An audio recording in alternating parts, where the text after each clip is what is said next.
This week on Buffering, we are joined by Anthony Bortolotto, Managing Director of Infinite Networks, an Australian-based broadband provider known for pushing beyond traditional speed and price competition.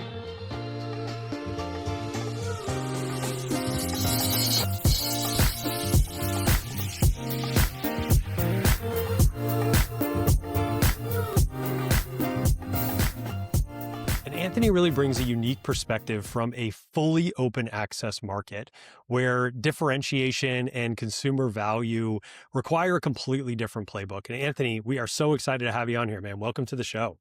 Thanks, Gabe. And hi, Zack. Anthony, you might be our first international guest on the podcast as well. You're not in the same time zone as Gabe and I. No, I'm actually in the future. So hello, and also we're from down under. So very, very different time zones, but it's great to catch up. I think the first time we actually met, you mentioned you were going to provide the lottery numbers, and I'm still waiting for those. Yes, if only that was so easy. Yeah, the time zone thing is an absolute trip, though, man. It is so weird thinking about that you're tomorrow and we are today, and yeah, that was a struggle for me. We were actually just joking before we started recording. This is the first time you and I have been on a virtual call together. The only time we've met was in real life when I was in Australia last year, and the time zone was tricky to get to talk to the family while I was there, for sure. That was a little rough, but we worked it out. It was okay, and it was a wonderful trip. I would go back to Australia tomorrow. You live in a beautiful place. Always welcome anyone from Calix in Australia. I'd like to see Zack out here. I'd like to take him up to our mountains. They're more like hills compared to where Zack's from, but we've got a great outdoors, which is very similar to America. I think we have the same amount of snow right now too. Yes. I was just going to ask Gabe, how did you deal with losing 2 days on the way home? Yeah, that was wild. It's so bizarre. Actually, going home, it's good because I actually landed before I left. So I left Sydney at, I don't even know, like 10 or 11 o'clock in the morning, flew 15, 16 hours and landed in San Francisco. And it was the same day, but 4 hours earlier in the same day. It was crazy. Very crazy. I'll have to make my way out next. I always said that if they need me to go to Australia tomorrow, I have a bag packed, so I can be ready on a moment's notice.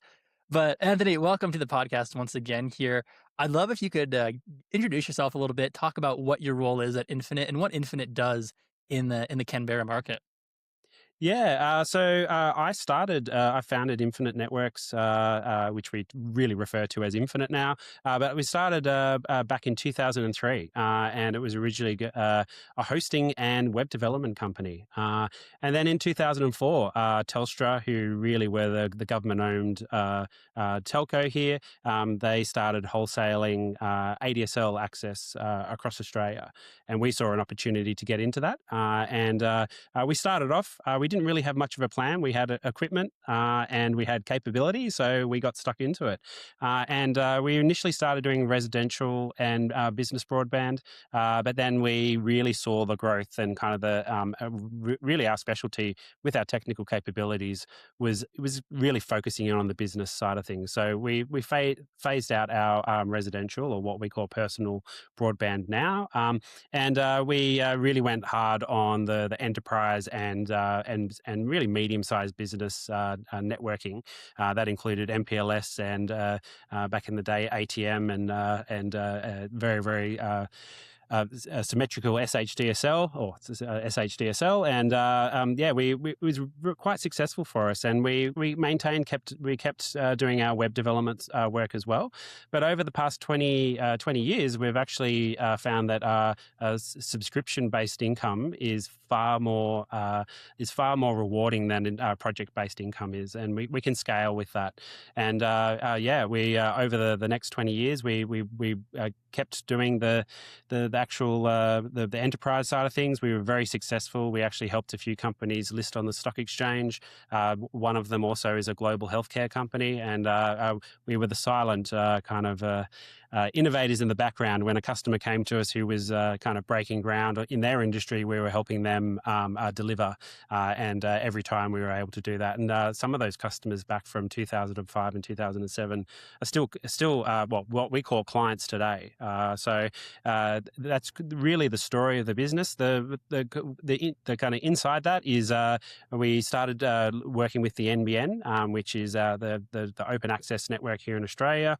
Telstra sold their assets for the DSL network to the NBN, and since 2015, the NBN's been rolling out kind of fibre to the premise and next generation networks throughout Australia.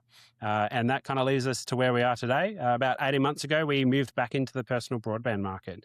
And the reason for doing that was that we really, inside our region, we'd grown as much as we could. And we really saw the opportunity with another open access network, which was very embedded in our city. We saw an opportunity to jump onto that, and that kind of invigorated the market to look back at us. And really, what we looked to do was provide a premium offering, very much in the Australian market. It's a race to the bottom, and also with a race to the bottom with prices, you also see the support and quality drop. And it's a very big thing in Australia to promote local support, which really means Australian support. A lot of most of the major telcos actually offshored all their support to Southeast Asia and India, and that frustrated the local market. So providing local support, which we like to now call hyperlocal, our support is based in Canberra, in our city. People find that refreshing, and while it's everyone still focuses back on speed and price, we've found a segment of the market that really just appreciates the quality and just a frank conversation. They're talking to someone local and they know where their suburb is, or we can see it on the energy network, or we can see that a tree is down on the special services. So yeah, it's been a long time. It's been very, very enjoyable. I like to joke that I used to be a graphic designer. Everything was grey. Someone's opinion of something could change one day, and something would change the next day. I love networking because it's black and white. That packet arrived or it didn't. That's where my enjoyment comes from it. And then also, I just love this city. Canberra is a fantastic place to live. Very high quality of life, and it's quite relaxed. It is the capital of Australia. Most people think that's Sydney, but Canberra is actually where our parliament is. And there's a lot of. It'd be similar to Washington. Sometimes it's the butt of some jokes, but we say the politicians fly in and fly out, because they say, oh, Canberra's full of politicians. And we say, well, they actually go home and they go back to where you live. So we're happy to see them go. But it's a very important part of our town as well. One of the things you mentioned there was the national broadband network, and I think in the U.S. We have a level of this with open access networks, but we see a lot of vertically integrated BSPs where they own the fiber, they also own that and operate that service as well. So can you talk to us a little bit more about the NBN and how this open access model kind of shapes competition in your market? You also mentioned about how important it is to be that local provider, and I'd love to hear, how important that is to you when everyone's competing on the same speed, price, and technology as well. Yeah, the NBN's political football here in Australia. It was set up by one side. I won't go into which side is which, but it was the original vision for NBN was to be an open access network with fibre to the premise delivered to, I think it was 96% of households in Australia.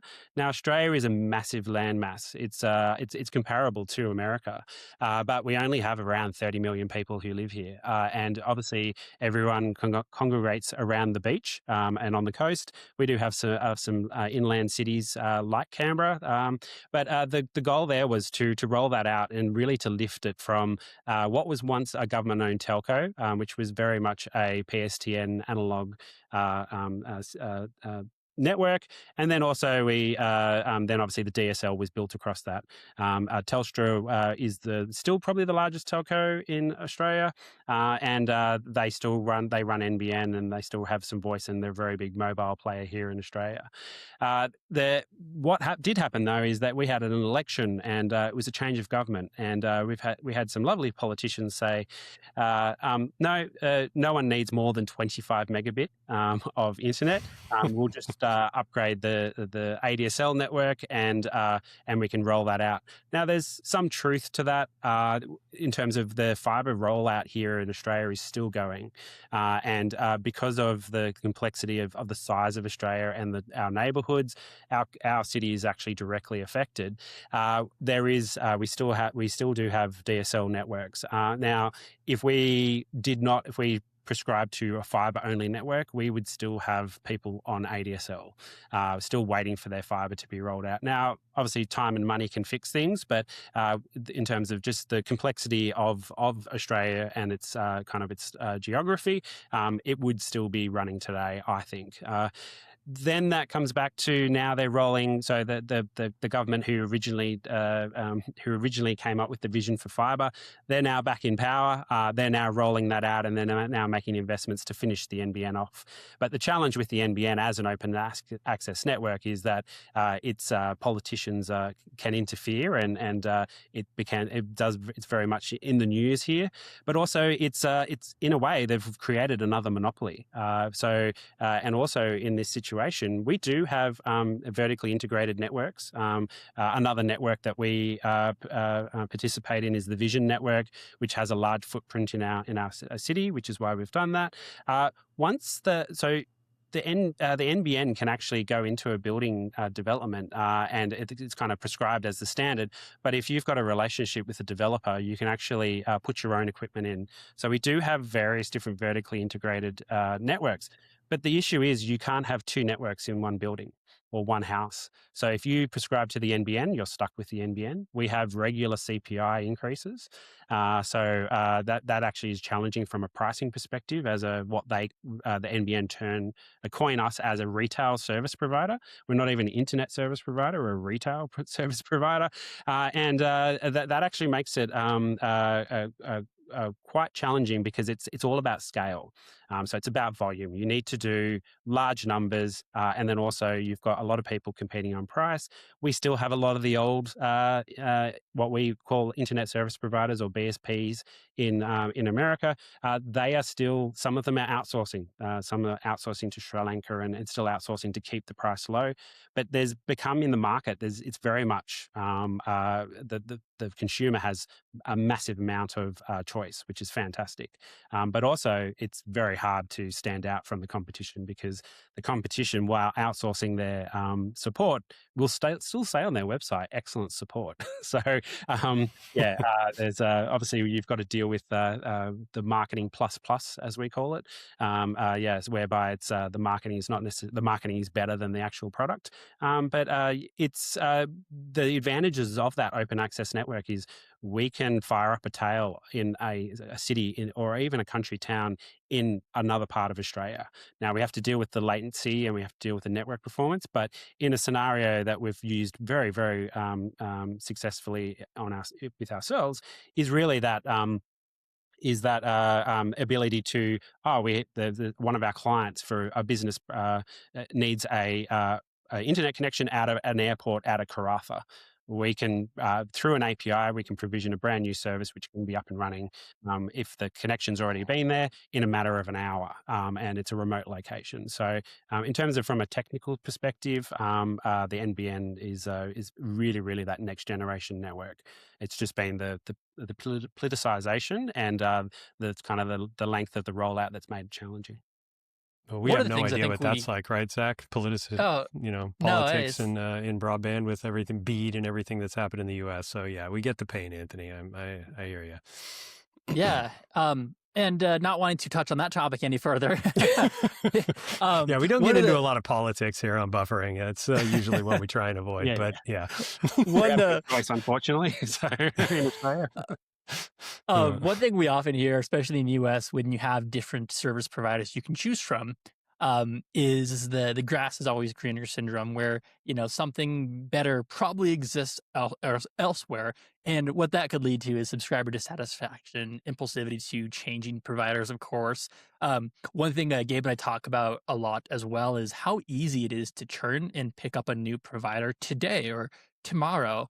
How easy it is to just move your service to a new provider. So, with that, what common misconceptions do you think an outsider would have about the NBN or about your market? Yeah, so the biggest misconception would be this great open access network, if you read the NBN's website about what it's all about, is that there's really two speeds of the NBN or two technologies. And the people who have fiber to the premise can get up to 2 gigabit speeds and provision in between 30 minutes to an hour, depending on the API that you're using. If the NTD is in place already, it's fully programmatic. So it just, you fire it up and away you go. Then you have generally you have 4 ports that you have access to. You can actually provision 4 different RSPs or BSPs, and all that can be all done very, very quickly and easily. The misconception is that we actually have those people still on DSL. So predominantly, the majority of Canberra has not been upgraded to the fibre to the premise network. So to actually like churn across a DSL connection, it's actually quite, well, it's risky because the combination of the DSL modem, the lines, and what may happen, people are reluctant to cut across. But if you have fibre to the premise, it's very, very easy. And the misconception is that you've still got people running. Some people are having trouble getting 25 to 50 megabit on these older copper networks, and it's while it might seem more rosy from the fibre to the premise side. There's some very disgruntled people on the fibre to the node or fibre to the basement side of things. So it's where do you cater? What's crazy is someone on a 2 gigabit plan is much easier to service and provide support to than it is to provide someone for a DSL. And the NBN set the price that 100 meg, 20 meg is the same price as a 50 meg, sorry, a 500 meg, 50 meg for a fibre to the premise. So people who are on fibre to the node, the running costs are much higher. The NBN being a government-run organisation, and they're looking to see a return on their investment, there's these two price tiers and two speed tiers, which makes things very, very challenging. Yeah. Well, and one of the other things that really surprised me as I started to learn a bit more about the market, Anthony, is as you mentioned this earlier, but the level of competition. I mean, like how many providers are you competing with in a given market? Just as Uh, a like rough number. Rough number, I believe it's about 130. Yeah. And that's nationally. So they hmm will be in Melbourne, they would be in Sydney, they could be in Perth on the other side of the country. hmm Everyone has access to the same network. The difference is you need your local pops. Most people have those in our 7 major cities. But the funny thing is, most of the bandwidth comes out of Sydney.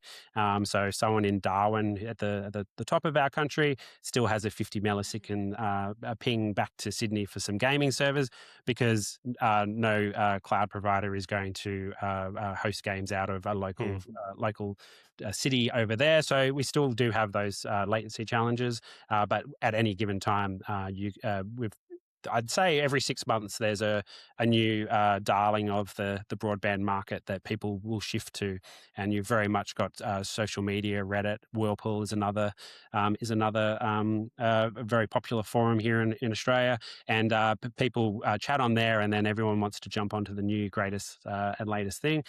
That is also because if they're disgruntled, there's probably no one BSP in Australia offering everything to everyone, and obviously you can't be everything to everyone. Sure. When something better comes along, very much people are onto that. Well, to that end, you set me up perfectly for this question, to the not wanting to be everything to everyone. And you said something as we were preparing for this that we really liked, which is balance between profitability and customer and consumer value. And I'm wondering if you can talk to us a little bit about, how you see offering value to customers as the sustainable way to be profitable, and how do you think about the kind of tension between those two things? Yeah, it comes down to the demographics in Australia. The challenge that we do have is the NBN does set the wholesale price. And we do have regular CPI increases now, which they've introduced. Really, over the last 10 or 15 years, the telco market has not seen any price increases. Consumers have got used to price decreases, so things have got a lot more competitive. So they're conditioned in that way. So there is a segment of the market, I can't tell you the percentage, but it is a large number that are just quite literally looking for speed and price. But there is another part of the market which we really, really do see is that people just want it to work. I just want to. I need my internet to work. I need to work from home. My kids are complaining about the PlayStation and the latency, and things just aren't right. Australia's very much a working household now. So both partners are actually have to work to own and afford a house in Australia. So the media's coined it as the cost of living crisis. I wouldn't say it's a crisis because people can still afford to buy Apple watches and Meta Ray-Ban glasses, which you'll see people wearing. I feel like these are direct shots at Zack with these No, it's not. examples. Can they stream the movie Hot Rod too? Like, what else can they do? Well, I was gonna join today saying hi. I'm Anthony, and I like to party. So I don't know if Gabe would get that reference, but my name's Zack, and I like to party. Yeah. So coming back to that, it's really about you can't be everything to everyone, and then you do have people trying to compete on price. Now, if you're trying to, if you like, I love the internet. It's my passion. It's my thing. And someone did say to me the other week that maybe you shouldn't do something that you really like or love because you'd be better at business with it. But we want to offer quality. We want to offer that. So really, we needed to be competitive. We need to really look into and find what people really do want. Low latency. Our city is only 3 hours or 3.5 hours from Sydney. So most providers backhaul the connection all the way back to Sydney and just run it out of Sydney because it's the cheaper thing to do. It only adds 8 milliseconds latency, but we actually terminate all our tails and all our broadband directly in our city. That means that if you work at the CSIRO, we have direct peering with the CSIRO and some of the educational institutions, and some government departments do deliver their internet in Canberra. So therefore, if you're working from home or you're trying to access particular networks, you're talking then less than a millisecond. Cloudflare actually peer in our city. So all the Cloudflare caching and DNS comes directly out of our city. So rather than it being 4 to 8 milliseconds, it's more like 1 across a lot of our networks. Depending on the first hop, obviously DSL might have a higher latency. But we really focused in on all these small little things. And now, okay, latency is one thing, but what does that actually mean for the user? And it means that when someone connects to their VPN, it just instantly connects. It's snappy and away it goes. And really for us, we've kind of broken down our customers into defined personas. And those personas are looking for quality and support, and also they just want things to work. We worked very closely with Calix. We've recently rolled out the smart home broadband platform, and through that, with the go-to-market team, we worked with Zack and Venice and Jonathan and also Greg, and we've really defined those personas, and now we're moving into really working towards providing value to those personas. Now, success to us is providing that value. Obviously, we have to market it. We have to educate people for them to understand what that means. We're starting to find that Australia is it's a very cynical market. They think that the internet service provider is just out to get them and just trying to take their money.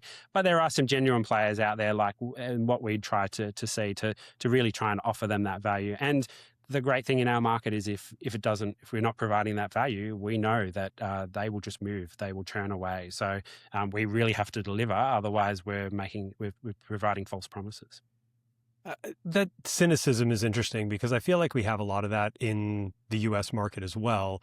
In our market, it's because we have these very large providers that have sort of taken advantage, so to speak, of the consumer for a very long time, where they have the really low intro rates and then they jack them up to some really, much more expensive rate after a promotional period of time. And so people do have a lot of, are very cynical when it comes to those. I suspect it's similar in your market, but it's almost because there is so much competition. You mentioned that 130 providers that you're competing with. Because it is such a competitive market, people have to do things that are almost a little out there to kind of get, to gain market share and take customers away. I'd be curious to hear your perspective too on, obviously you are trying to not be a dumb pipe. You are trying to be the provider that offers something different in the markets that you serve. What do you see as early signs of a provider moving into that dumb pipe territory where they're just competing on speed and price and trying to, operate in a commodity mindset? Yeah, it's really I have to think very to think hard about this one and this question is that the intro offers and high churn rates. Obviously, there's 130 providers. There's a segment of the market that are always looking for a good deal. And we see it on social media, and people are bragging about, oh, I can get this speed for this price for this intro, and when that's done, I'm just going to move. So the intro offers are great. I think they're good for the consumer, but it's not sustainable for the industry because now there's people that are just moving away from intro offers and just making their price really cheap. There's a couple of really good players looking to offer some value with that, which is good. But if the market, from what we're seeing, is if everyone starts to offer the intro rate, then really it's just Yeah, it's just a discount for everyone, it's just a effectively. discount for everyone. And Yeah. yes, there's the larger players that you mentioned. It's exactly the same here. We have really 4 or 5 major players that have kind of created that cynicism. But really what we're seeing now is that those larger players are now starting to provide those intro offers. Now, my economics course taught me that when you start to have that race to the bottom, the ones that can survive are the big guys. So really, you have no choice. You've got to really look at innovating and providing that value. And really, I think it's the combination of the intro offer. Yeah, give it a go, see how it works. I think for a temporary period of time, if the thing in broadband and running an internet service provider or a BSP, I think they do have their place, because if you've got spare capacity, and that's something that is not talked about in the retail, like on the retail consumer side, is that a ISP or BSP, or what we like to call ourselves, an internet experience provider now, but you make an investment, you buy some new equipment, you buy a new pipe, you end up with an extra 10 or 100 gig, and you can fill that pipe. So if you need to rapidly grow, there is an opportunity there to then to kind of scale that up. But you're also conditioning your customers to be used to it, so they will go looking for it. So it's a double-edged sword, and you've got to be very careful. But then also what we saw on the backside of that was the churn rates. So as soon as the intro offers start to come in, we've been running it on one of the open access networks we're running, is the churn rate jumped. It jumped from 2% to 12%. And we're actually seeing people jump across to the other provider, take the discount, and then jump back. Really, the only person that's winning is the consumer, which is fantastic. And that's what it's there for. But really, it's not providing any value. So now we're obviously now looking to provide that value to kind of for that person to then say, oh, okay, cool. Well, no, it's just a better experience. Things just work. The technical guys who know what they're doing and can set things up and actually enjoy the move, that's a bit different. So speaking of that value, and we don't have to get into specific playbooks here, but I would be curious, like, what kind of experiences are really moving the needle for households in your market? Yeah, so I hate to say this, but 10 years ago, we actually profiled our customers and said, oh, if they're only spending, if they're just a residential customer or a personal customer, we should only spend this much time on them, because we won't be making money when you've got margins of 15 to 20% in our market. We need to save time. We need to move on to the next thing. We changed that completely. We treat every customer the same now. Obviously, we have SLAs with our larger customers, so we work with them, but we change that. And when we speak to someone, we give them the time, we listen to them, we provide that experience. Like for us, our Google reviews, not just the star rating is important to us. It's actually what we hear back from our customers. Getting that feedback from our customers is fantastic. And just to hear that, I rang I wasn't on hold for 45 minutes. I spoke to someone in under a minute, and they knew what I was talking about. They knew my account. They knew what I was up to, and they spoke to me like a human.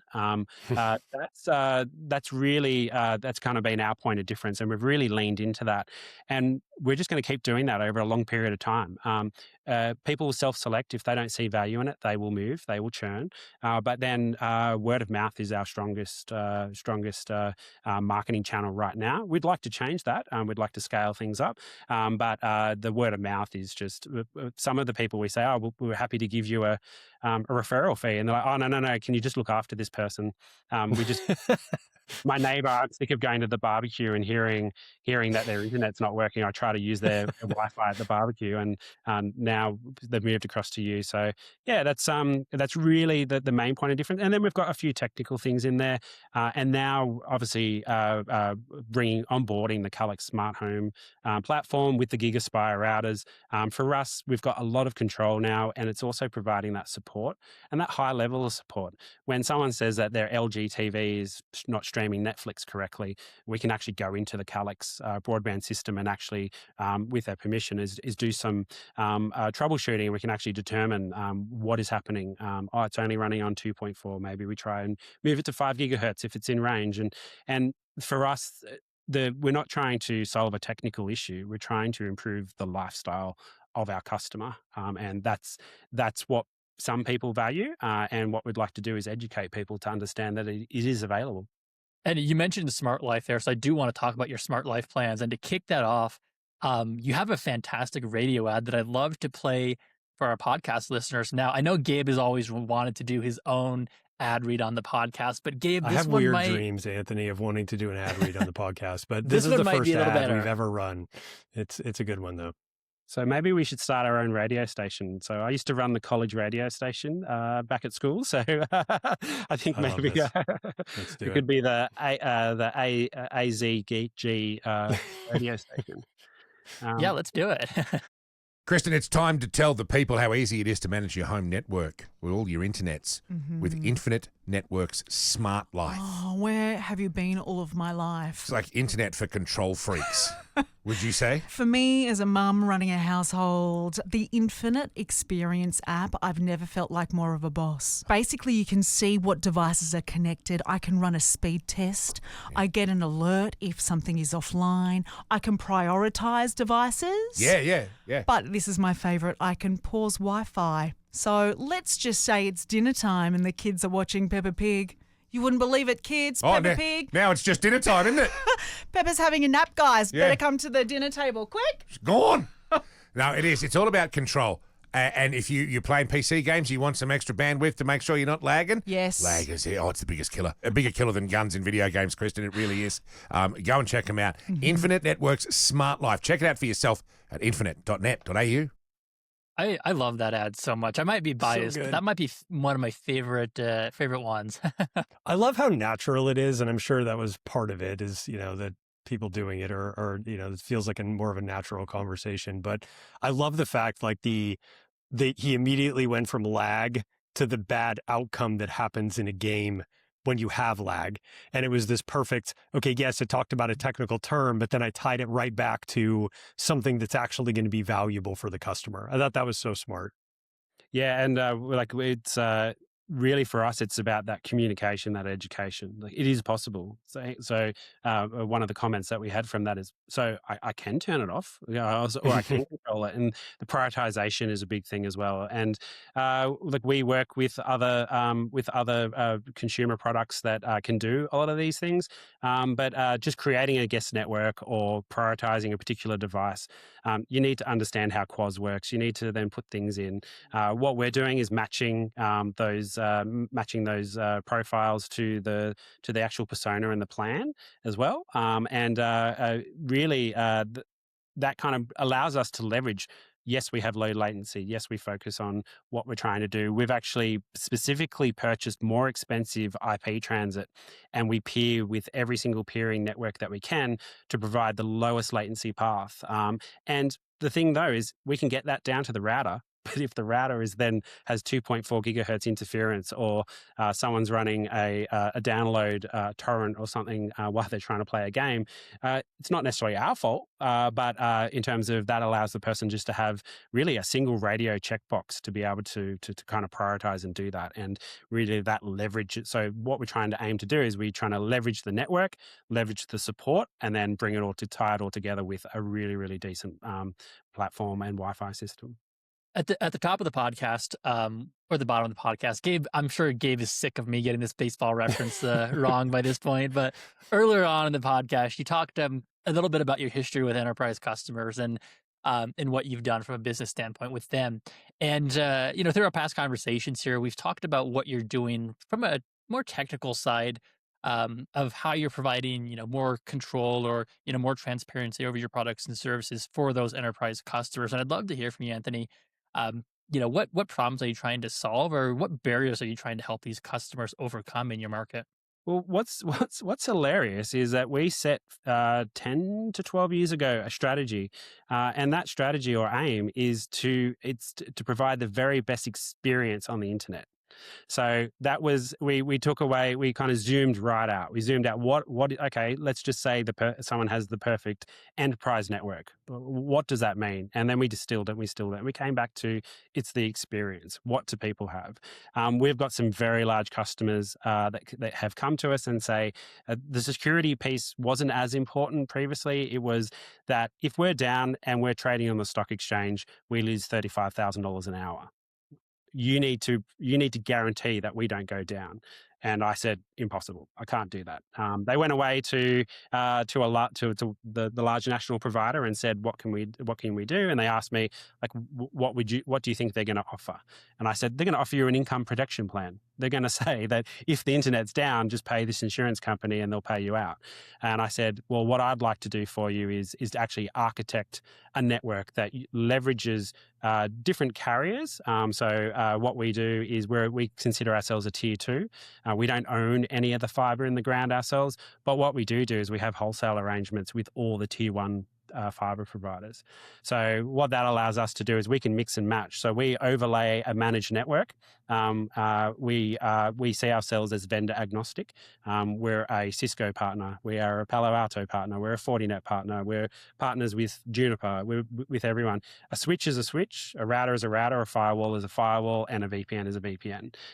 We will work with what we need to. It's going to give the best experience to the customer. Coming back to that customer came back 6 months later. The national provider took 6 months to quote because it was a multi-site around Australia, like a MPLS network, doing everything that it needs to do. And they said yes, they just want to sell us an income protection plan. So then we kind of went back to the drawing board. The board accepted that, their executive, and then we built them out a system. And really over a 15-year period, we've only had 2 major outages, and one was to do with our core network, but we were also able to route around it. Really for that customer, it's provided that guarantee and that experience that when they are trading, they know what they're doing. And then over time, we're actually innovating and bringing that network up.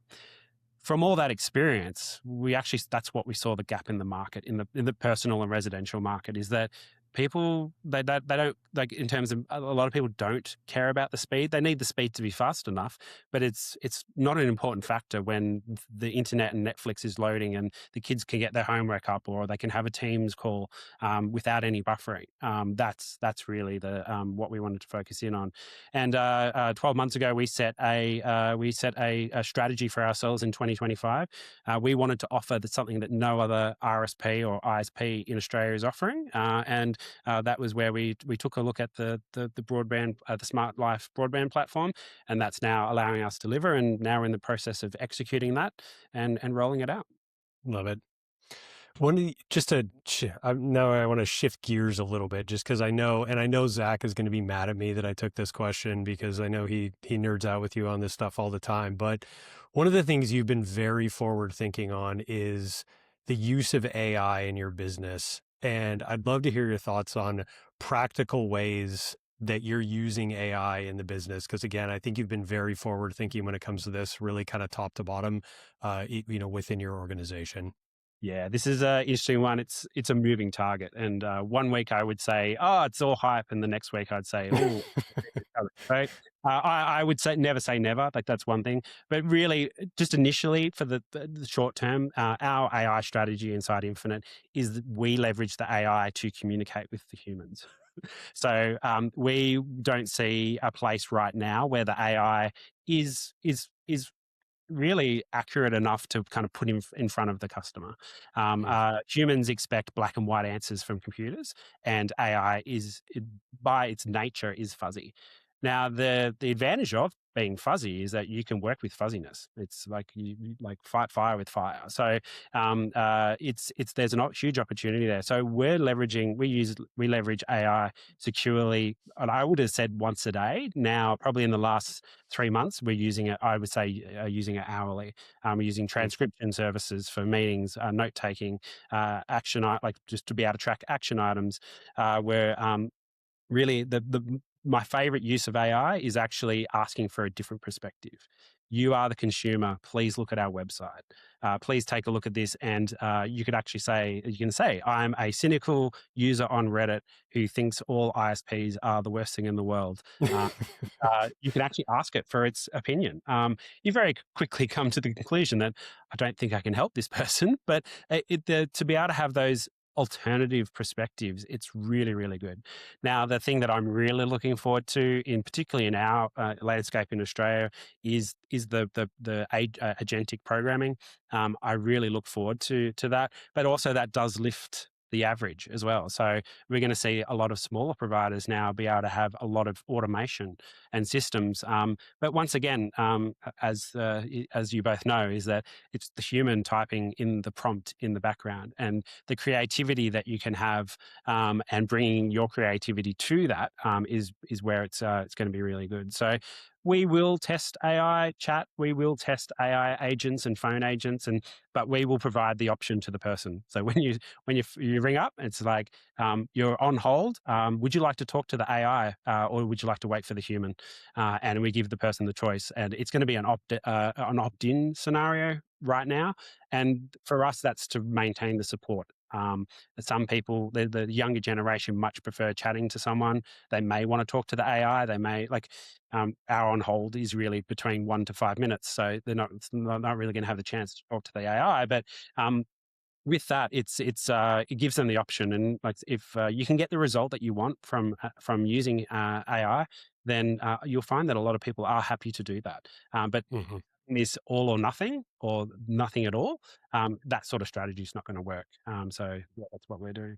Well, I think it allows you to serve, excuse me, different parts of the market. You were talking about this earlier of, you have these higher end customers who have higher end needs and are willing to potentially pay a little bit more. Great. Like that's a really interesting target market for you. And I think you've been very thoughtful about that part. But there are that other end of the market that are very promo driven. Okay, well, maybe that is the group that only gets to do AI chat. If they're really concerned about price and, that's something that's important to them, all right, well, then maybe we put them into more of a self-serve bucket. And that allows you to still increase your subscriber count, capture some of that additional market, right? And use up some of that additional capacity without having to sacrifice what you've done for those higher end customers too.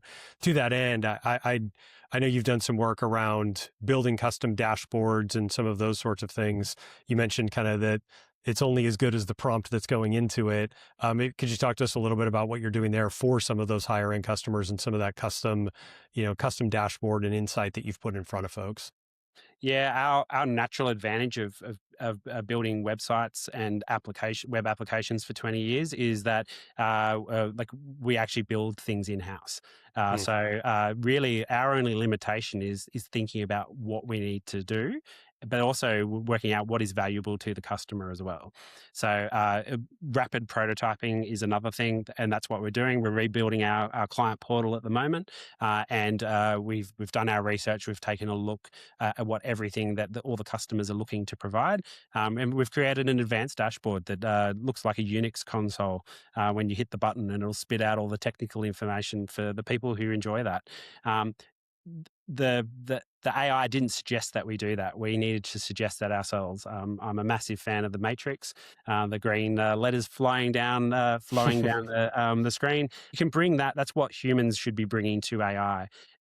AI lifts the average, but also the people who can use it effectively are the ones who are going to really supercharge their skills and their tools. And it's here. These manufacturing, there's like computers, the internet. They're all they're industrial revolutions. There's actual technology revolutions there. AI is definitely going to have its moment, and it's going to be part of our lives every single day. So the sooner you can start to play with it, the better.